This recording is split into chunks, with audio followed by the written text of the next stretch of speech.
That's perfect. I don't have to try this to remember.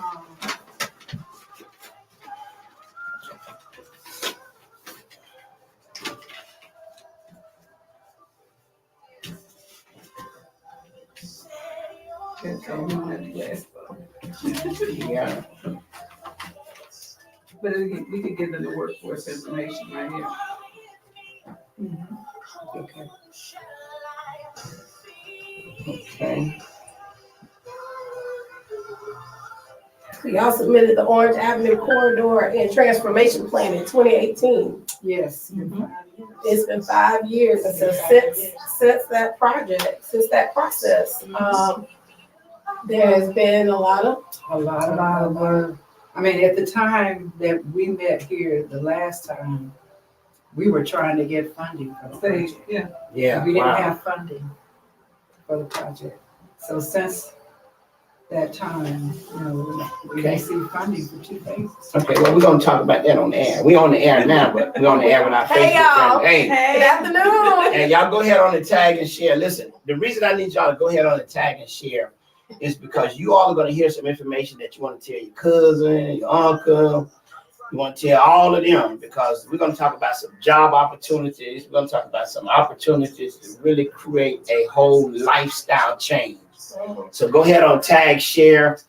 We got Miss Tawana Thompson here, and we got Miss Brenda Williams, and we got the conscious chick. Let's get it on. Let's get it in. I'm getting a t-shirt to say too woke. We're gonna put them on live. We're gonna put them on live for sale. It's gonna be hashtag too woke.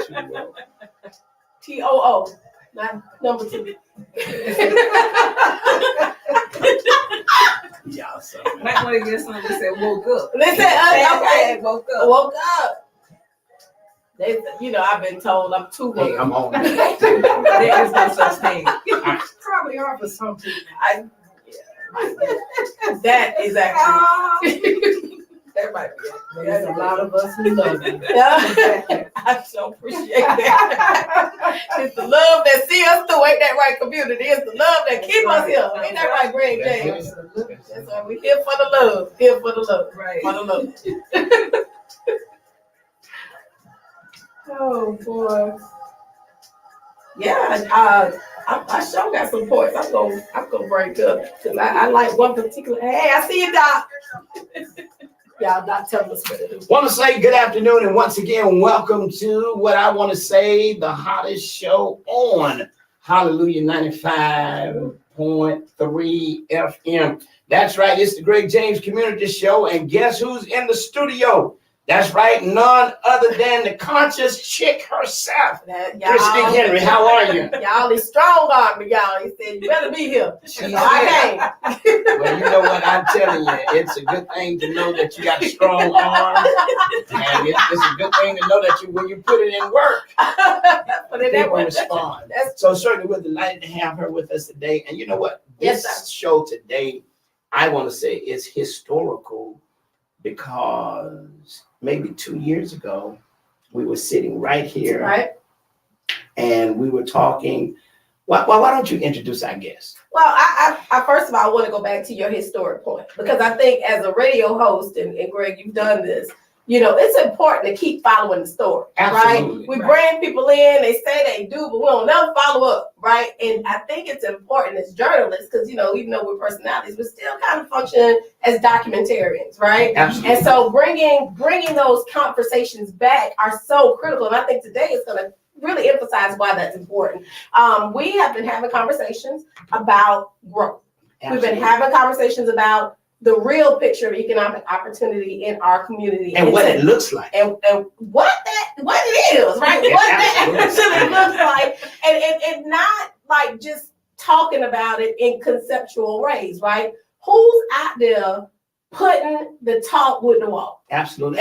And I think one of the things that is so important for all of our listeners to know is that we've got to be able to, I want you to hear me when I say this, we got to be able to prayerfully, because we're on a Christian broadcast. Right. But we do have a secular talk show with a little Christianity in it. But we got to be able to keep those who are at the forefront of making sure that our community stays engaged Yes. in prayer Yes. because their job is difficult. Mhm.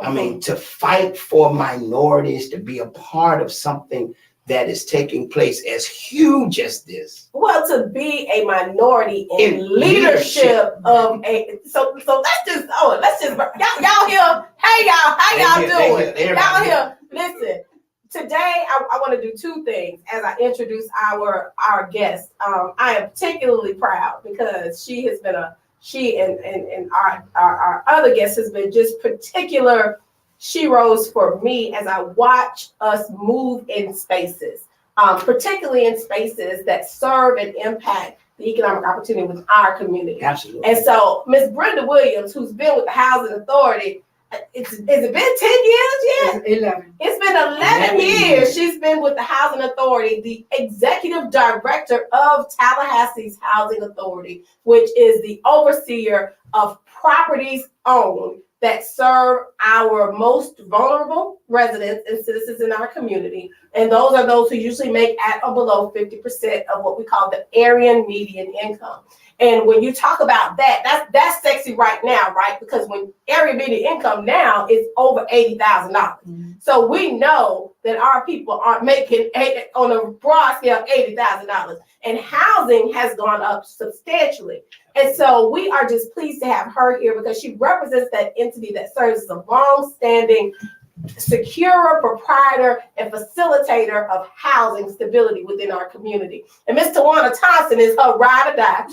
Her logistics, her development director, administrative director for the Tallahassee Housing Authority. They lead and guide a staff and a community-based committee of commissioners that oversee the broad planning and broad spectrum impact of our local housing authority, which is a quasi-governmental entity within our community that is funded by all levels of government, federal, state, and local. So we are really pleased today to be talking about this recent opportunity, recent development, and an opportunity that they've been working on for a very long time. I ain't gonna let the cat out the bag. I'm gonna let them bring it on in. But I want to say on behalf of the Greg James Show, welcome sheroes to the broadcast today. Thank you. So delighted to have you. So let's just break it right on open, because 11 years you came in and just developed Good Bread over there for Avenue. You had kind of the lessons learned, the energy from there. You're going into management, planning, long-term planning, looking and assessing these properties, looking at their functional obsolescence, if they're capable of housing people in adequate ways that sustain lifestyles currently. And then you come up with a strategy for one of the most significant properties owned in Southside by Tallahassee Housing Authority. Did I set you up good? Yes. Okay, all right. Done a wonderful job. Thank you, ma'am. Yes. First of all, I want to thank the both of you for inviting us here today. Absolutely. A lot has happened since the last time Yes. we were here to talk about the Orange Avenue project. Yes. If I could just start, where you left off at, how we began. About 5 years ago, Tawana and I were, talking about, the housing, how difficult it is to manage the housing because of all of the repairs that were constantly required of the housing authority. Expensive. And the properties were 50 years old. Yes. They were crumbling around the residents who were living there. It was not unusual for them to have, water leaks constantly inside of the apartments as well as outside. And, to be honest with you, the management, it was a nightmare. Yes. So actually, we chose Orange Avenue to begin a redevelopment of the THA properties. And the reason why the Orange Avenue property was selected was for 3 reasons. One, because the residents were living in, horrific conditions. Shouldn't be living like that. We want to, do something in a neighborhood that would contribute to economic development. Yes. Economic development in a part of the city that hasn't seen any for a very, Yes. very long time. Yes. Yes. And then the third reason is because we want to contribute to the need for additional affordable housing within the city of Tallahassee. Yes. So therefore, we partnered with a developer out of Atlanta who specializes in redeveloping public housing properties across the nation. They have a track record of not only building properties, redeveloping public housing properties, but also managing them, which is what they're going to be doing here in Tallahassee as well. So we partnered with Columbia Residential about 5 years ago and began by developing a master plan. The master plan was developed over about an 8-month period. And during that time, we had input from not only the residents on site that lived on site, but all of the stakeholders that had a stake in redeveloping the property. That's right. All of those churches, organizations, homeowners associations. We contacted everybody and asked them to come meet with us, assist us with developing a master plan. Yes. What the master plan calls for is the demolition of 200 public housing properties, replaced with 500 affordable units, 390 units on site, and 110 units off-site. Wow. As of about 2 years ago, the Housing Authority was fortunate enough to receive funding for the first 2 phases. We got off to a slow start because, after we developed the master plan, it took us about 2 years to get funding because it's a lottery process. So we had to compete statewide. Right. But we were fortunate enough to receive funding for phase 1 and phase 2. Phase 1 consists of 130 apartments. Phase 2 consists of 160 apartments. Yes. For a total of 290 apartments for phase 1 and phase 2. We closed on the financing for phase 1 on September 1st of this year, and we started vertical construction in October on phase 1. We are currently in the process of underwriting on phase 2 financing, and we're very grateful to the city commission and the county commission for assisting us with filling a gap. They assisted us by providing, they had already given us $4 million, as their contribution, but as a result of a financial gap, as it relates to the, supply chain issues, as a result of the pandemic, we had the construction costs and interest rates. So fortunately, the city and the county stepped up and helped us fill the gap. So we're at this point for phase 2, we plan to close on the financing in January of 2023. Wow. So let's go back. Let's go back a little bit. So let's recap this. You have 200 units. They were over 50 years old, which means that they were built, Ms. Tawana, in the 70s. I remember when they were built. I remember when they were built. Let's talk about what that means. What does that mean when you talk about a multifamily housing project that was built in the 70s? Well, trying to retrofit that for now. Well, HUD is not providing funding for rehabilitation of units, particularly that old, because they have a formula where if the cost of rehabilitation is 40% or more of the total development cost of new construction, it is just not worth it for them because you will constantly be putting money in it. You can't rehab units with it, and particularly that old, and a lot of the issues with plumbing, the underground infrastructure was made out of cast iron. Come on now. So it was crumbling. And of course, when it's on your property, if you have any water leak, that's your responsibility. That's You right. have to pay for that. That's- So it was expensive to repair, expensive to replace. It was just constant leaks from 50-year-old pipes. So if you go rehab that, you got to relocate people anyway, because you can't relocate people to that you can't fix it to that magnitude with people living there. And so HUD just said, if it costs this much, 40% of the cost of new construction, we're not financing that. Okay. This Wow. property is not HUD financed. We were fortunate enough to get tax credits. Okay. So it's a lot simpler in terms of process, because you just get your financing from the bank, get it from the state. We had funding gaps because of cost overruns. Construction contractors are not gonna hold the price waiting on you to close. They have to buy materials, they have to pay labor. Everybody's having labor and material problems. Right. So you end up with funding it. Interest rate went up 2 times since September. So, yeah. Well, Which means the cost of borrowing money That's right. is tight. That's right. I want to interject something because I think just looking at the flip side of it, 50 years old, 50.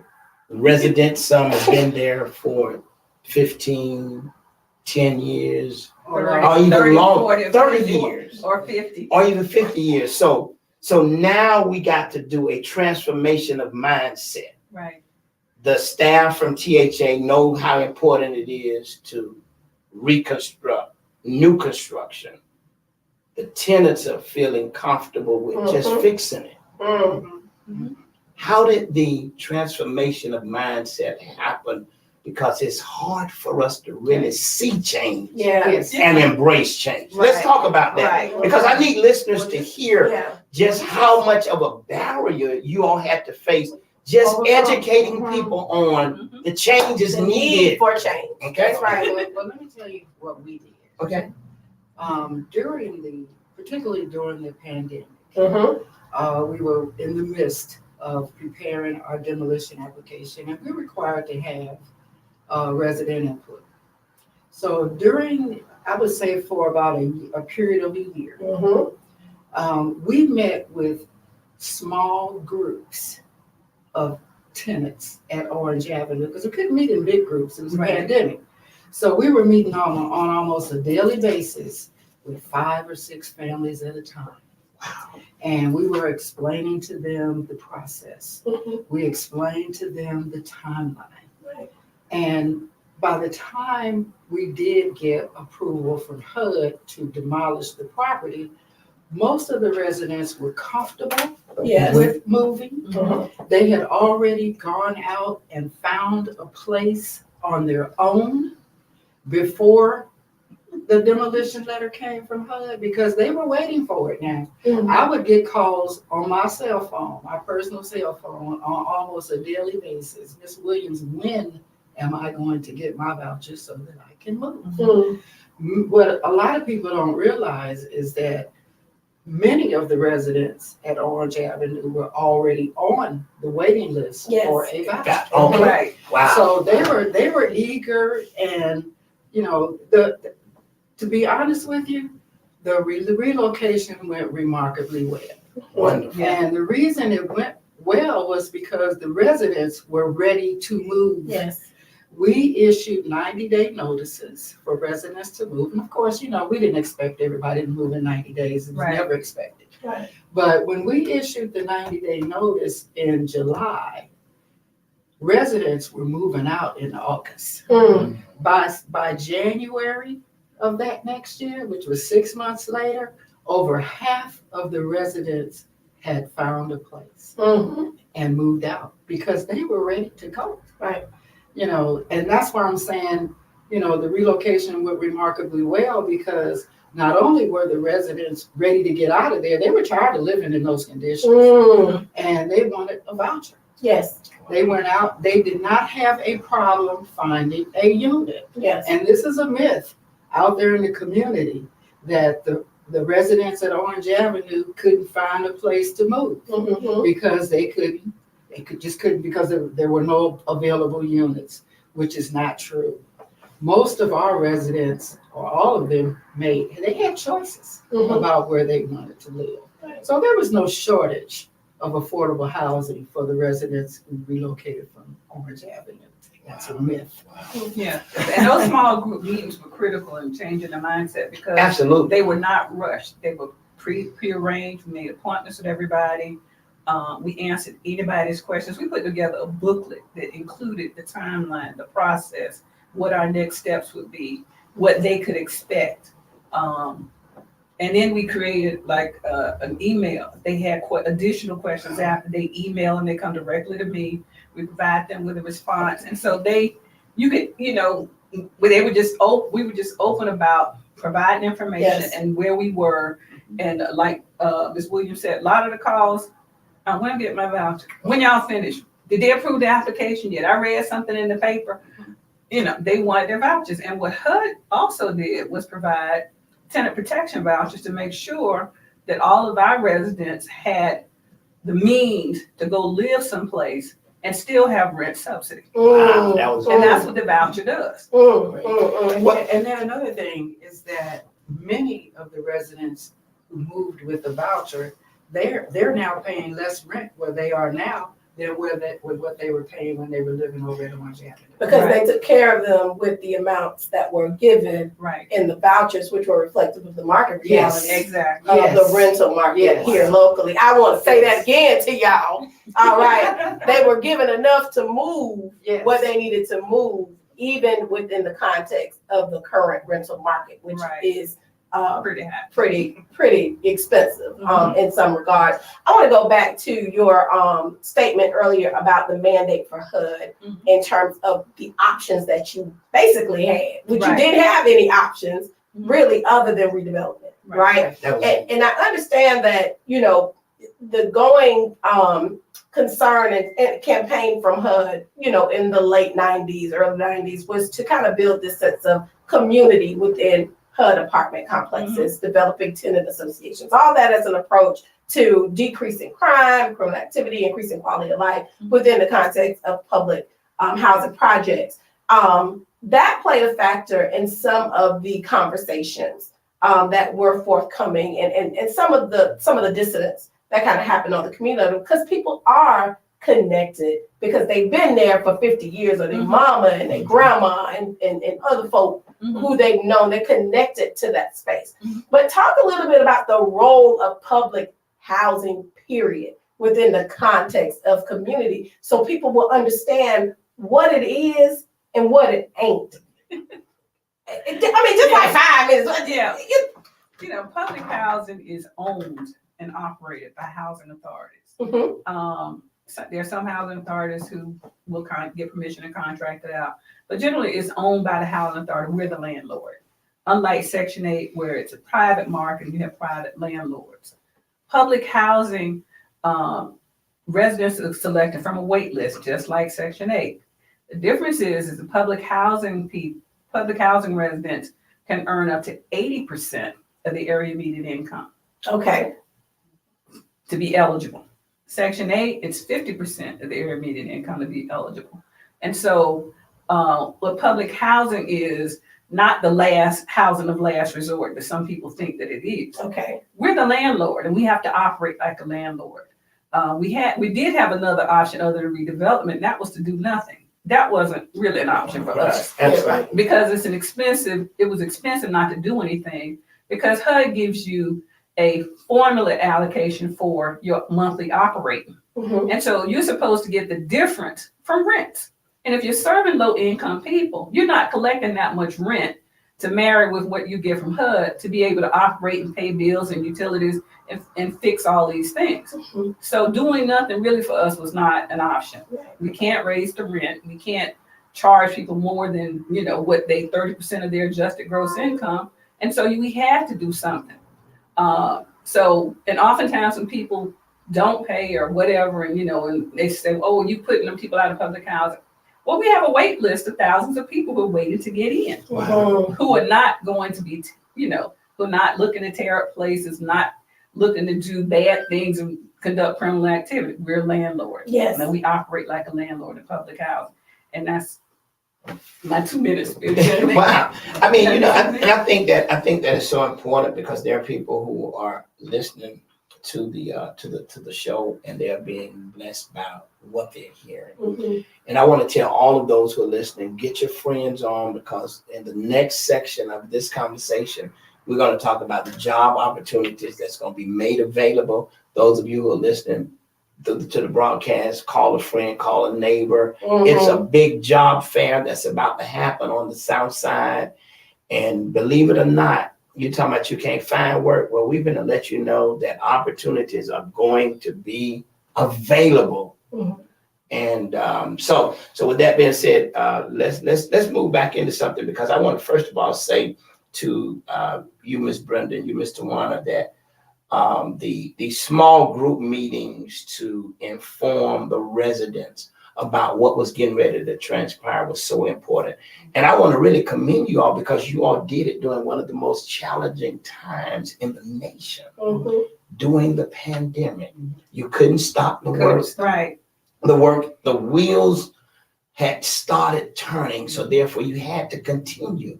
No matter what you were facing, no matter what you were dealing with, you had to keep going. So there are so many things that took place in the city of Tallahassee while we were shut down. People were still at work for the betterment of our community. And with that being said, I want to make sure that all of our listeners give you all an amazing hand clap to say thank you, Round of applause. sir. Mhm. There they go. Thank you all so much for overcoming so many challenges to get to where we are now. Yeah. And where we are now, things are looking different on the South Side. Well, I think that we want to go back to the fact that you got 200 units now. You're increasing that in all phases to 500. Yeah. Okay. What does that mean exactly, especially in a community that has a housing deficit? And what is going to be the characteristic of that mix? Because like you said, you're a landlord, you rent to folk. It's not housing of last resort. Mhm. And really what this is going to be is housing of choice. This is going to be choice housing. Can you talk a little bit about that? Don't get too excited. Don't fly out of here when you're talking about it. But really kind of explain to people what's really about to happen, or that may not know what's really about to go down at Orange Avenue Apartments. Well, the first phase is all affordable, 100% affordable. All 130 units are affordable. Okay. The second phase, all are affordable with the exception of 37 units that are market rate. Okay. Out of the entire project, 128 units will be set aside for project-based Section 8. So when those families come back to the site, they aren't going to pay any more rent than what they were paying before they moved back. Now what what you saying now? There will be 128 units that will be project-based Section 8. In other words, in phase 2. Well, In that's phase for one. both phases. 128 of the 290 units are going to be project-based Section 8 units. That means those residents who moved out with the Section 8 voucher, they will move back. Their rent will stay the same. Do they have to move back? No, that's they're their not choice. required to move Okay, back. wonderful. They have first right of refusal.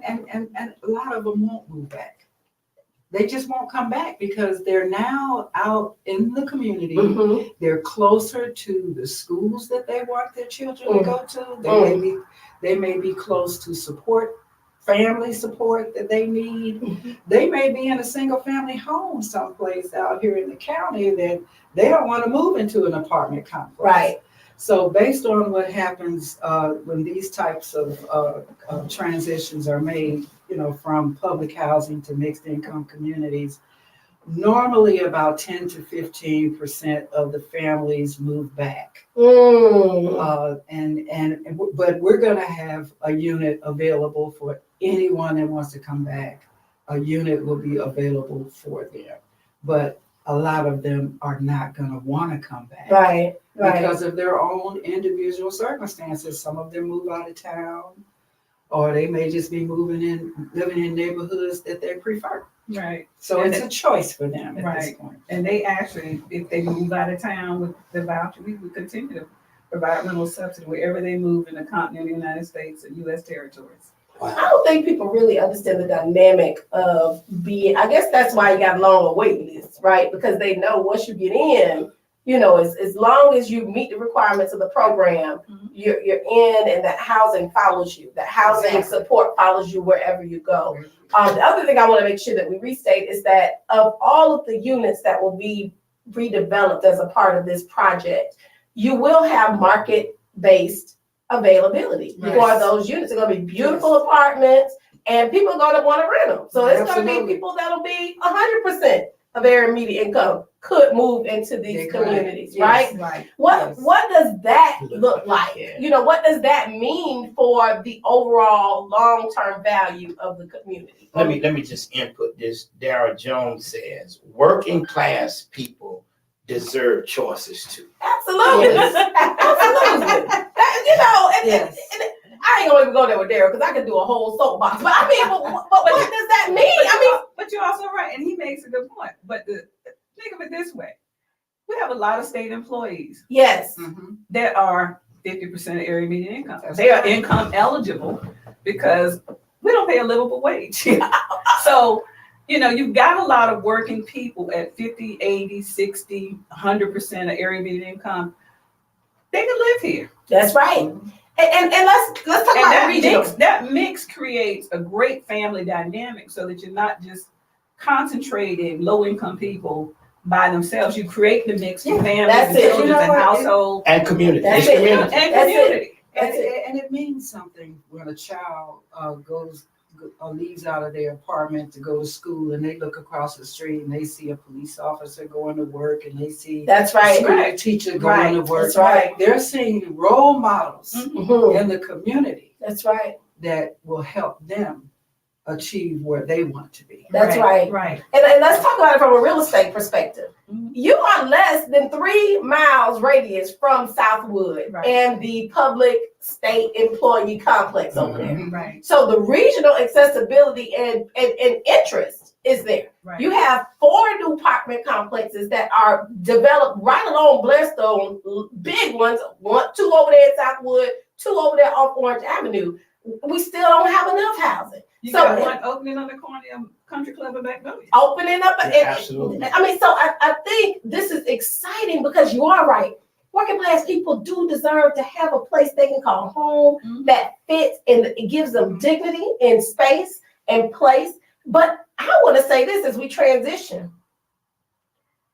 This gonna be the largest development project led by an African American woman in this. Is it the state? Is it the community? Is it the nation? It's something. It's This is gotta the be something. what the budget for this project. Just throw the number out there, Miss. Don't be shame either. Just tell the people how much is this total redevelopment project going to cost The to bring total, to pass? the total cost is $81 million Those are the 80. first 2 phases. for both phase 1 and 2, $81 million. Right. Okay, and as a point, I'm just bringing my calculator up just a little bit. Like Okay, someone asked, will there be a community center? Dara makes Yeah. There will be community rooms. community rooms. Yes. Great. $81 million. $81 million There'll as be we a pool and some other amenities. A Fitness center. pool, Yes. Fitness a swimming center. pool. a You know, fitness center. you're marketing this to everybody. yes. And even low income people should have some amenities, you know?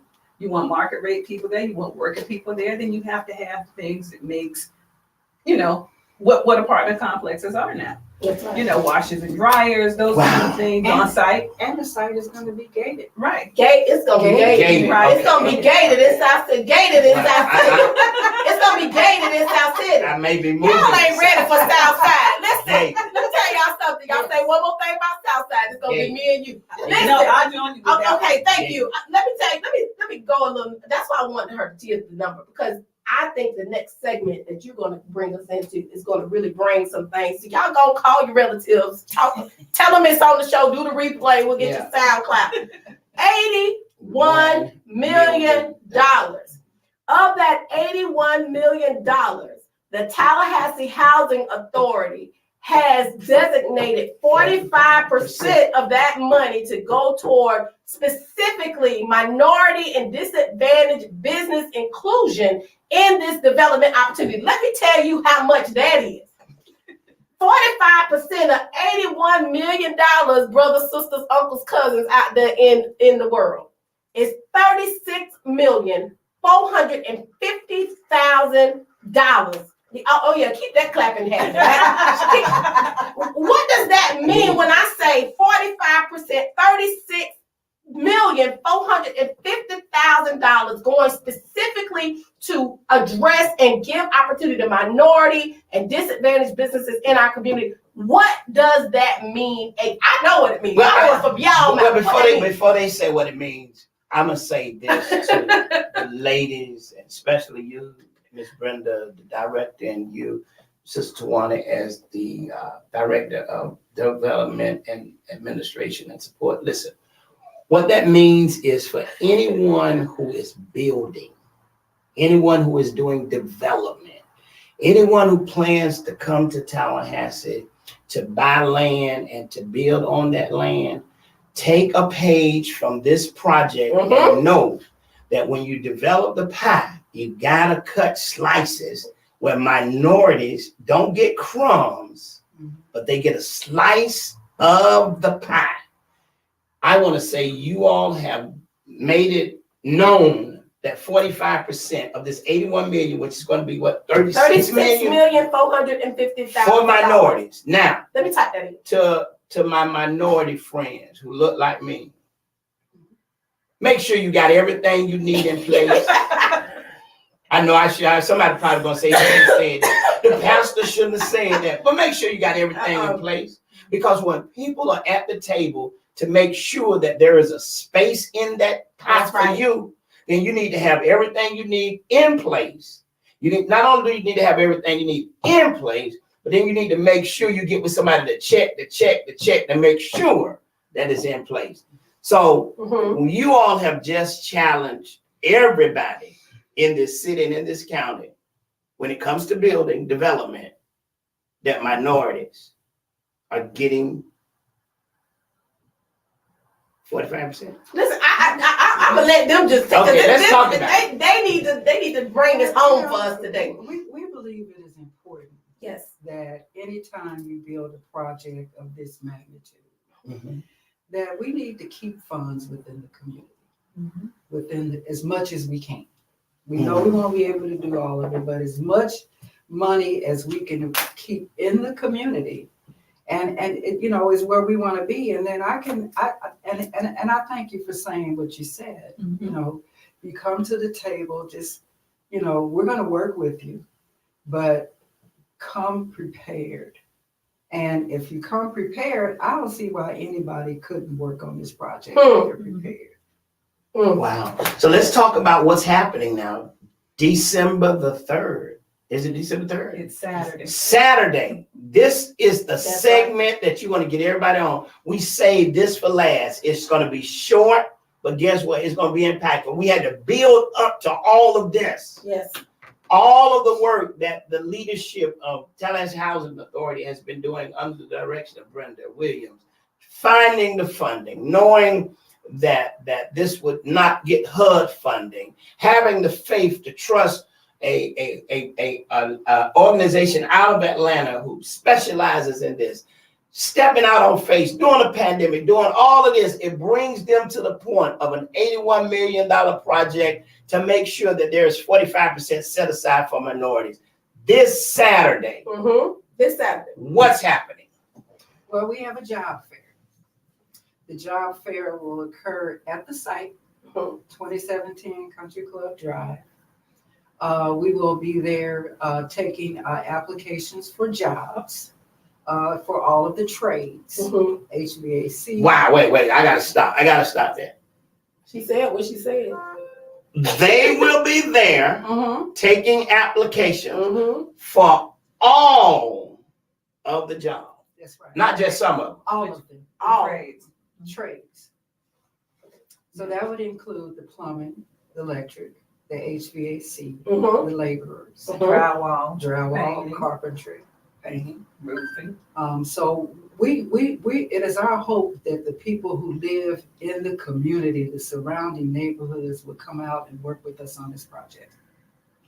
And not only are we having a job fair, but we're also introducing a program in Tallahassee that we partnered with TCC to provide a training program for this project, to train individuals on the trades. Right.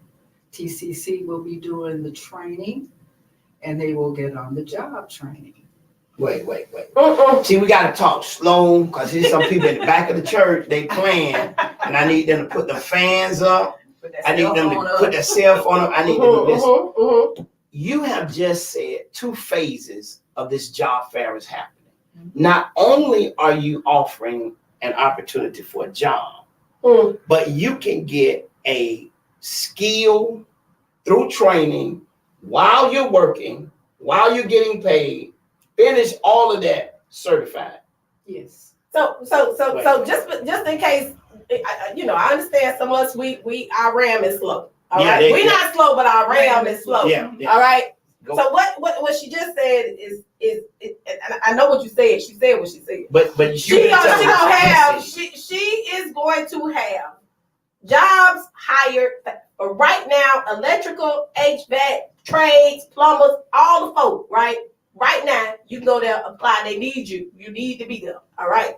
But on the flip side, if you're interested in the skills trade, they have partnered with TCC to be able to provide you access to their job training program, apprenticeship program through TCC, where you can come in, sign up, be put on the job, be put in with TCC, and actually be on the job trained and possibly graduate from this project with a skills certification in that trade. And this is being funded through Our Florida, funding from Our Florida.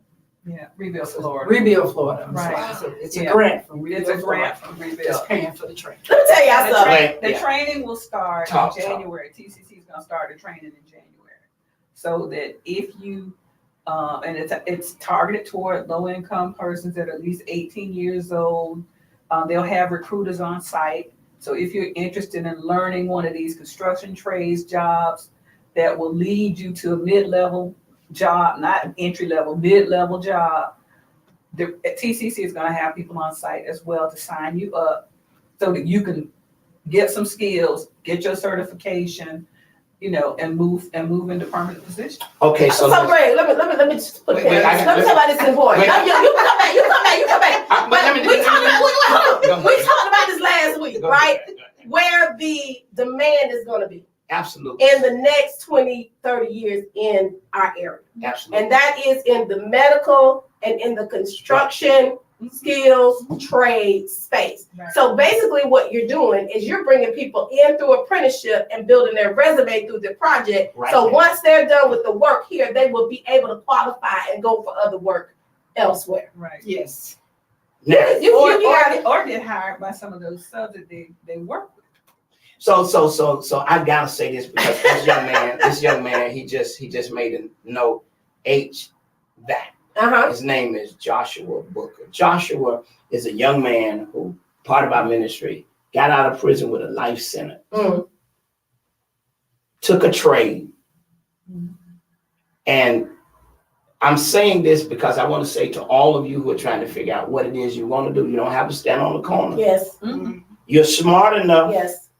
to meet us on Saturday. You're smart enough to walk to 20, what's the address? 2017 Country Club.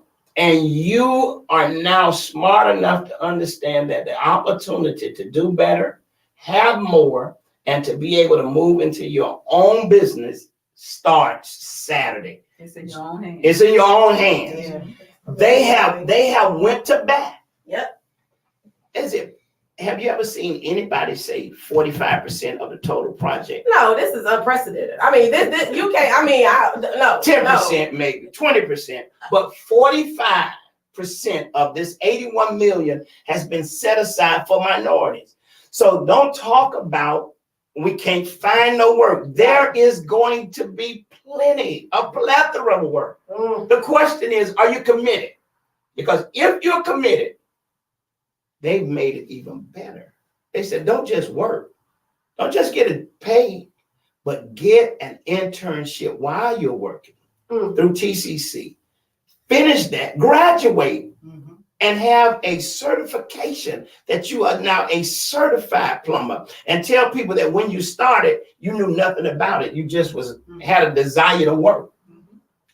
I think that it's just an easy, Somebody not said, what's easy, the address? it's a simple, okay, good. 2017 Country Club Drive. That's the address. 2017. It's on the corner. 2710 Country Club. I tell you what, drive on Country Club, you're gonna see all that dirt. You're gonna see all, you know you're in the right place then. It's on the corner, Country Club. Y'all have signage on the street. Yeah, you're gonna know you're in the right place. I want to go back and say, and I know it's too, we could be on this for a Wow. while. When we talk about economic attainment, and the local unemployment rate statistically is around 2 to 3%, but we know in our communities, it definitely ain't 2 or 3%, right? When we talk about the raise and the economic attainment, right?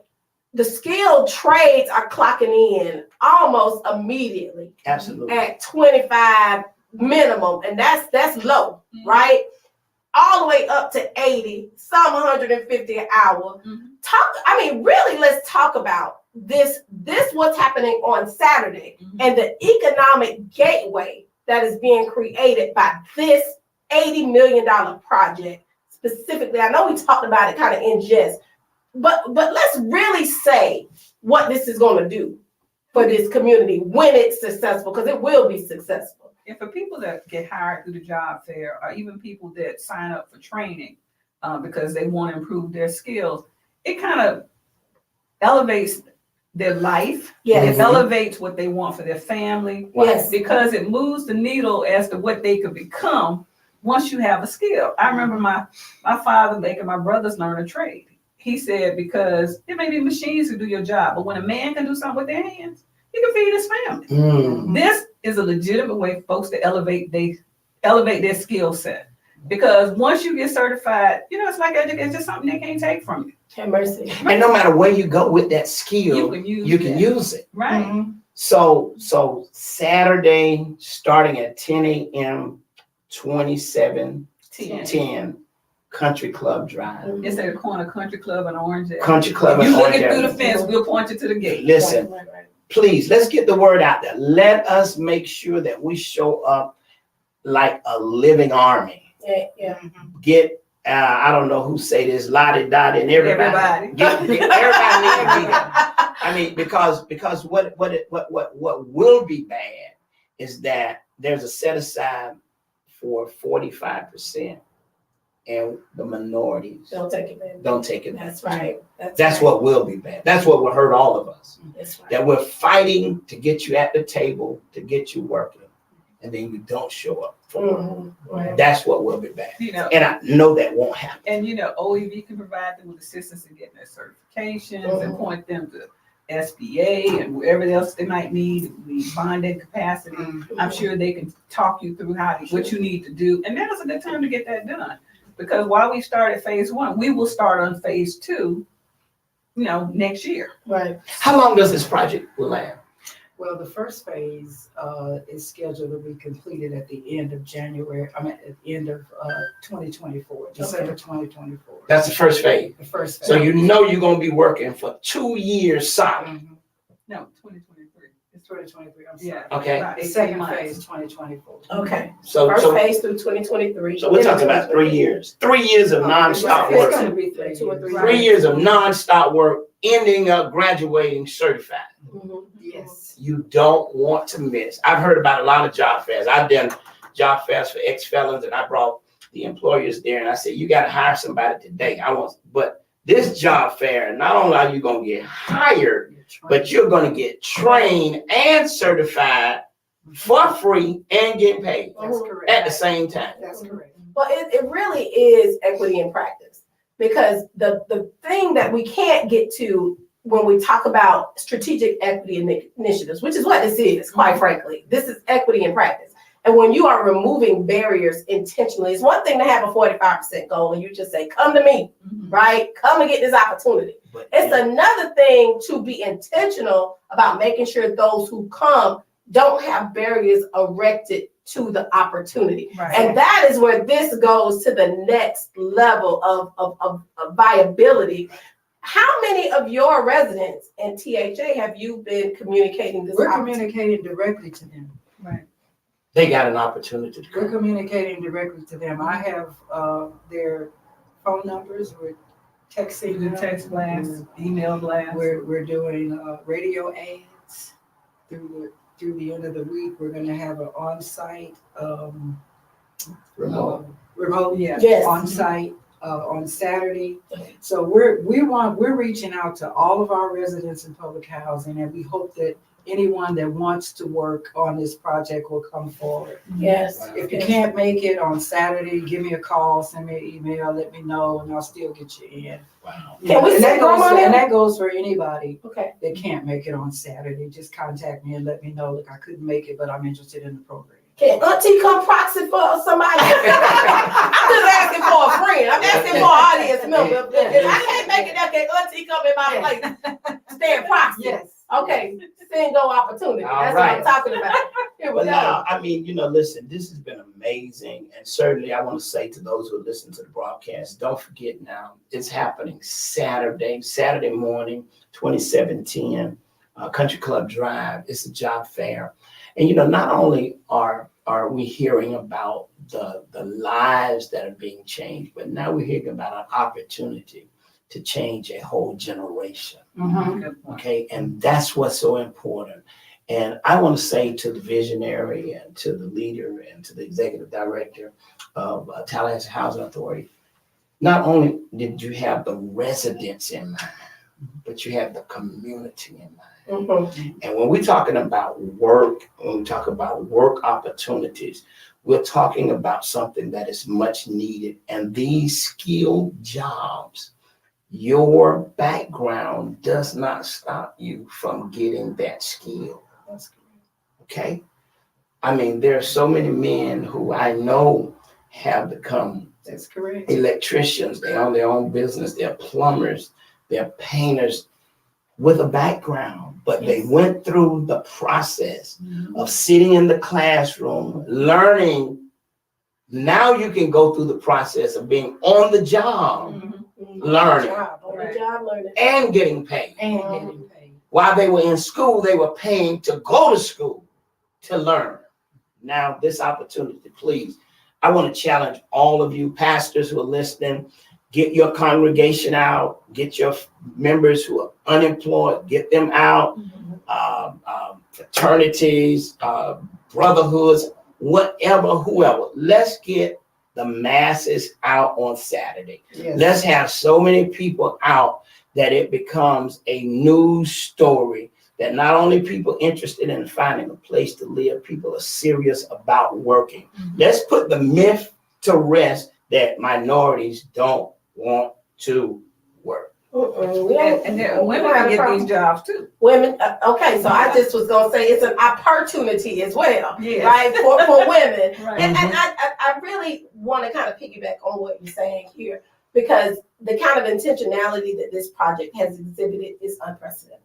Absolutely. Okay, it sets an example and it sets in leadership. It's hard to get people to understand the importance of minority inclusion because we're always the last at the table, or Absolutely. when we're brought to the table, we're at a very minimal fraction. Yeah. But this project is going to multiply its impact 2.5%. So that 80 million is going to be multiplied times 2.5% just by virtue of the approach that it has in the community, particularly with this 45%.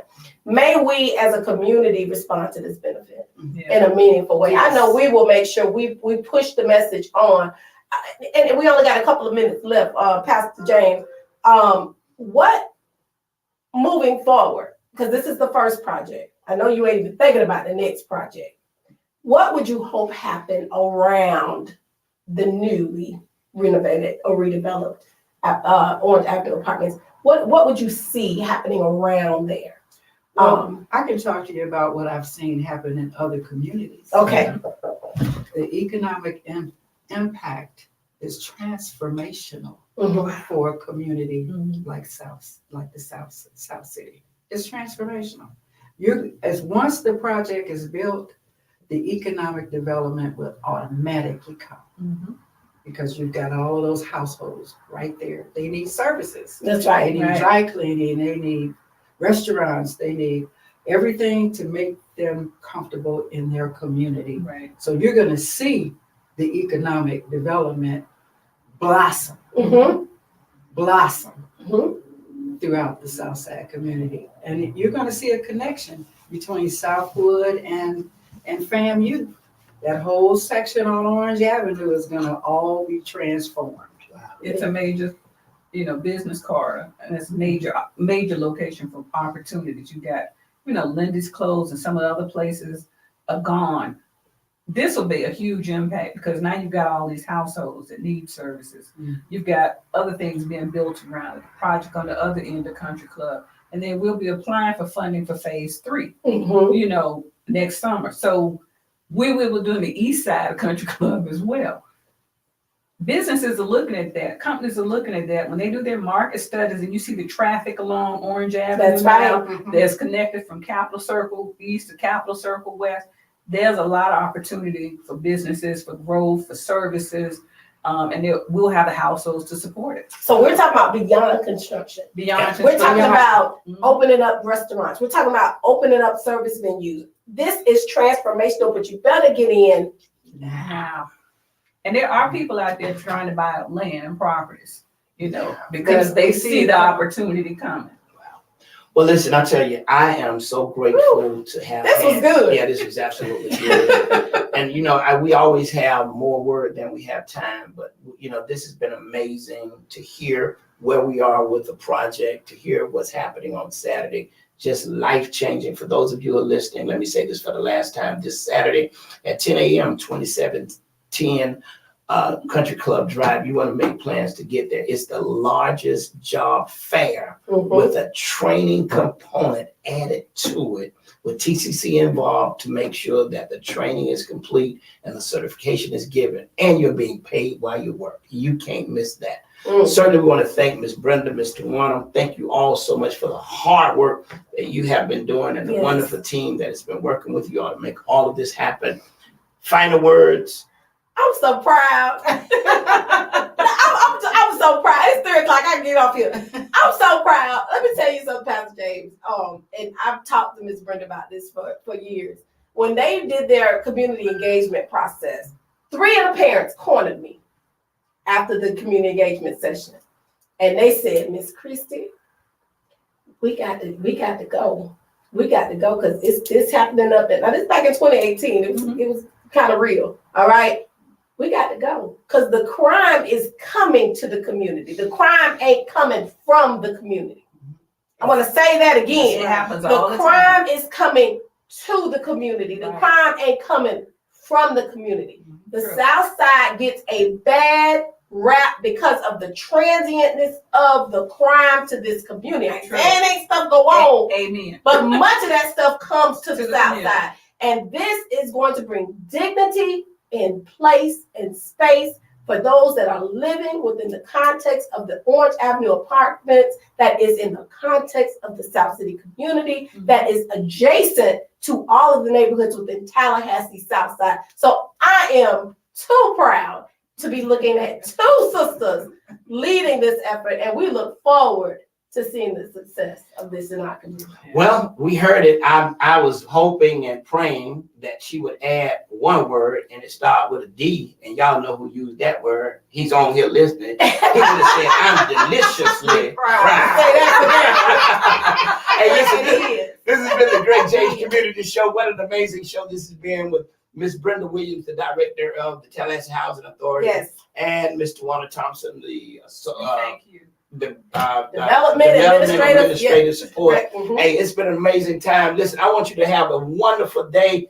Look forward to seeing all of you on Saturday, 10 a.m. to 12 at the biggest job fair ever. Until then, Hey, listen, I want you to walk in the level of anointing that you've been called to walk in. Have an amazing day, and we'll be back with you on next Wednesday. That was so good.